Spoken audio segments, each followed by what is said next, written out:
నాయకులు ఉన్నారు. ఒకటి చంద్రబాబు నాయుడు గారు, ఇంకోటి జగన్మోహన్ రెడ్డి. చంద్రబాబు నాయుడు గారు నిర్మిస్తే జగన్మోహన్ రెడ్డి విధ్వంసం చేశాడు. చంద్రబాబు నాయుడు గారు అమరావతి కట్టేదానికి పనులు మొదలు పెడితే అమరావతిని ఏకంగా నాశనం చేశాడు జగన్మోహన్ రెడ్డి. ఆనాడు పోలవరం ప్రాజెక్ట్ 72% పనులు చంద్రబాబు నాయుడు గారు పూర్తి చేస్తే ఏకంగా 15% ఈ రోజు పోలవరాన్ని నాశనం చేశాడు జగన్మోహన్ రెడ్డి. పేద ప్రజలు ఉండేదానికి ఆనాడు చంద్రబాబు నాయుడు గారు తిట్టుకో ఇల్లు కడితే జగన్మోహన్ రెడ్డి ఇంటి ముందలున్న పేదవాళ్ళ ఇల్లు మంచిది కాదు, నాకు ఇబ్బందిగా ఉందని ఏకంగా పేదవాళ్ళ ఇల్లు తొలగించిన వ్యక్తి జగన్మోహన్ రెడ్డి. ఈ సభాముఖ యువత అందరినీ ఒక ప్రశ్న అడగాలనుకుంటున్నా, రెడీనా సమాధానం చెప్పేదానికి? ఆంధ్ర రాష్ట్రంలో గంజాయి బ్రో ఎవరు?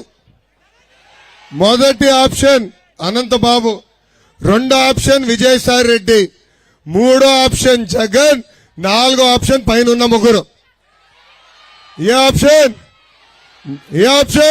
నాలుగో ఆప్షన్. గంజాయి ఈరోజు పెద్ద ఎత్తున అరకులో పండించేది వీళ్ళు, ఏకంగా గంజాయిలు తీసుకొచ్చి మన వీధిలో అమ్మేది వీళ్ళు, ఆ డబ్బులు తాడేపల్లె కొంపగలే పరిస్థితి. ఈరోజు గంజాయి వల్ల ఒక తరం నాశనం అవుతుంది. నేను చూసా పాదయాత్రలో చంద్రగిరి నియోజకవర్గంలో తల్లిని కలిసా. ఆ తల్లికి ముగ్గురు ఆడపిల్లలు. పెద్ద కూతురిని గంజాయికి బానిసలు చేసి వైకాపా నాయకులు 45 రోజులు శారీరకంగా వాడుకున్నారు. అది తెలుసుకుని ఆ తల్లి వచ్చి నన్ను కలిసింది. నేను సిఎంసి వెల్లూరుకి వెళ్తా, ఏకంగా నేను డి అడిక్షన్ సెంటర్ తీసుకెళ్తా, కొంచెం మాట సహాయపడండి అని అడిగింది.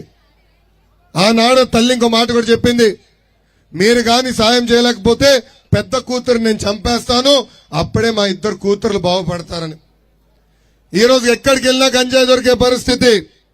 ఇంతేకాదు, నేను చెప్పే అనంతబాబు గురించి. ఈ అనంతబాబు ఏకంగా గంజాయి మత్తులో అతని దళిత డ్రైవర్ సుబ్రహ్మణ్యాన్ని అతి కిరాతకం కొట్టి చంపేసి శవాన్ని ఇంటికి డోర్ డెలివరీ చేశాడు.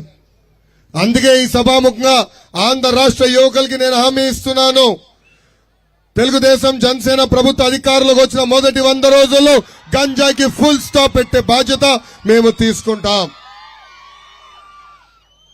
జగన్మోహన్ రెడ్డి గారిని చూస్తే ఒక సినిమాలో బ్రహ్మానందం గారు గుర్తొస్తారు. ఆ సినిమాలో బ్రహ్మి గారి పేరు అప్పుల అప్పారావు.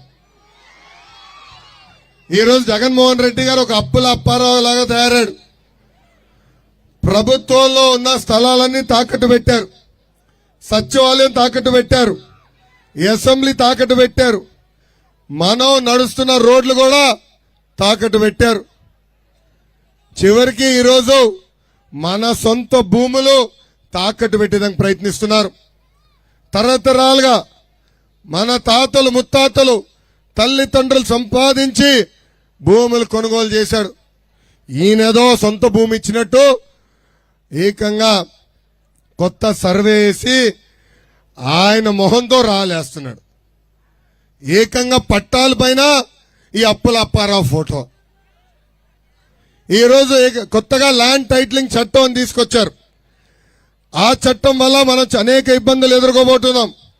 ఆ చట్టంలో చాలా స్పష్టంగా రాసింది, మనకేమైనా భూ వివాదాలు ఉంటే అధికారులు ఆ వివాదాన్ని సెట్ చేస్తారంట, వాళ్ళు పరిష్కరిస్తారంట.